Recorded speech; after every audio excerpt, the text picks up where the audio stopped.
Blueberry pie. Blueberry is the perfect fruit for summertime baking. It has a very complex flavor, yet a refreshing acidity, making it great in the hot weather. It also pairs really well with sour ales.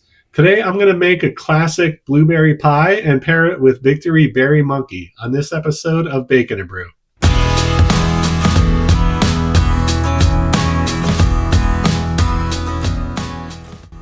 We'll start by making an all-butter pie crust using 400 grams of all-purpose flour, 1 teaspoon of salt, and 1 tablespoon of granulated sugar. I'll pulse that in my food processor just to mix everything up. Now I'll remove the blade and insert the grater attachment. I'll use this to grate 2 sticks or 8 ounces of frozen butter. You could just use a box grater or work the butter in with your fingers, but I find this very quick and easy. The important thing is that you use very cold butter. Now let's get the blade back in there so we can mix everything together. I'll just give this a couple quick pulses and then I'll start adding ice cold water. I'm honestly not even measuring the water, but it should be about 150 milliliters. I'm just going to add a little bit at a time until I get the texture I want. It should appear almost sandy looking, but then when you squeeze it, it should adhere together. This looks about right. The reason why we're using ice cold ingredients is because we don't necessarily want the butter fully incorporated, because that's going to create that nice flaky texture. I find the food processor very effective in mixing the dough quickly without overworking it. And now we need to press everything together to form a cohesive ball. Again, being careful not to overwork it. And then I'll divide it in half, since one's going to be the top and one's going to be the bottom of the crust. I'll form each of these into a flat disc, wrap them in plastic, and refrigerate for at least 2 hours. While that's chilling, we'll make our blueberry filling. I'll start with 1 kilogram of fresh blueberries. I have a few extra, but I'm okay with that. I'm also adding 140 grams of granulated sugar, half a teaspoon of salt, half a teaspoon of cinnamon, and I'll grate some fresh nutmeg in there. I'm also adding 50 grams of cornstarch, which would help thicken our filling, and adding the zest of 1 lemon as well as the juice of half a lemon for flavor. The great thing about blueberries is you really don't have to do much else to prepare the filling. Since they don't have a solid pit in the middle or a thick skin, as they heat, the skin will just burst, releasing all those tart juices. And as it continues to simmer, that cornstarch will activate, creating a thick, jammy texture. All I have to do is mix this up, and then our filling is ready to go. Now I'm ready to roll out the bottom of our dough. I'll generously flour my work surface and roll this out into a large disc. If the ends start to crack, I could just squeeze them back together. This should be enough for a 9.5-inch pie dish. Once I get that to the diameter I want, I'm going to gently roll it over my rolling pin and drop it into the pie dish. At this point, I don't want to press the dough into the pan, but rather just lift the edges and let it fall in.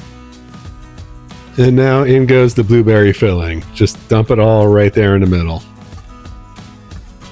Finally, I want to dice up a couple tablespoons of butter and just dot it throughout the surface of the filling.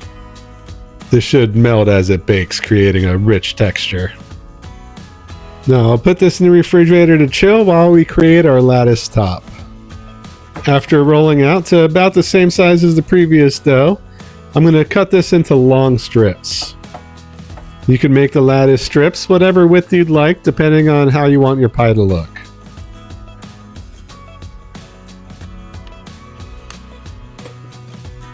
Let's move these strips to the side so we can start laying them on our pie. I'm just going to lay a few strips down parallel to one another.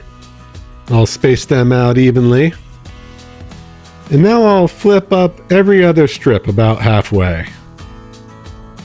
Now I'll lay a strip down perpendicular to the other ones. Fold those strips back down. And then lift up the remaining strips. And now I'll place another strip down. I'll keep repeating that process until the entire top of the pie is covered with a neat lattice pattern.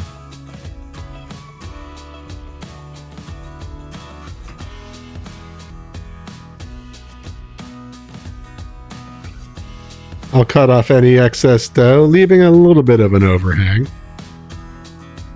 And now I'll tuck some of the excess back under the crust to give it a little more lift and make it thicker along the outside. I'm gently pinching the lattice to the rest of the crust to get it to seal. And now lifting the crust up with one finger, I'm going to pinch the dough around it to create a wavy dimple pattern. And I'll continue that pattern all the way around the outside. This of course serves two purposes. Not only does it help seal the lattice to the crust, but it helps give it a decorative look. Now I'll brush the top using an egg wash made from 1 egg and 1 tablespoon of water. This will help give it a golden glossy texture after it bakes. Finally, I'll sprinkle the top with some turbinado sugar, which will caramelize as it bakes. I'll move this back into the refrigerator to chill while we preheat our oven to 425 degrees. We'll bake that for 25 minutes before turning the temperature down to 375. But I return to find that I no longer have power to my kitchen. I reset the circuit breaker, not knowing how this will affect my bake. But I'm going to continue as planned and set the temperature to 375 degrees and continue on baking for another hour. If the crust starts to pick up a little color during that time, I'll make a tent using some aluminum foil just around the outside so everything browns evenly. And after an hour, it's time to remove my pie from the oven. And despite the technical issue, the crust came out beautifully golden brown. And as those blueberries heated up, the skins burst, releasing all that syrupy juice. The lattice does look like it pulled away from the crust a little around the outside, and I wonder if that had anything to do with the oven temperature, but honestly I don't really mind because the crust is beautifully flaky. The only thing left to do is to pour ourselves a beer and have a slice. Let me just cut out this first slice, which never comes out the way you want it to, but the second slice, that looks absolutely perfect. And you can see all that jammy blueberry on the inside. And the crust is flaky and actually got a little bit of crunch from that turbinado sugar.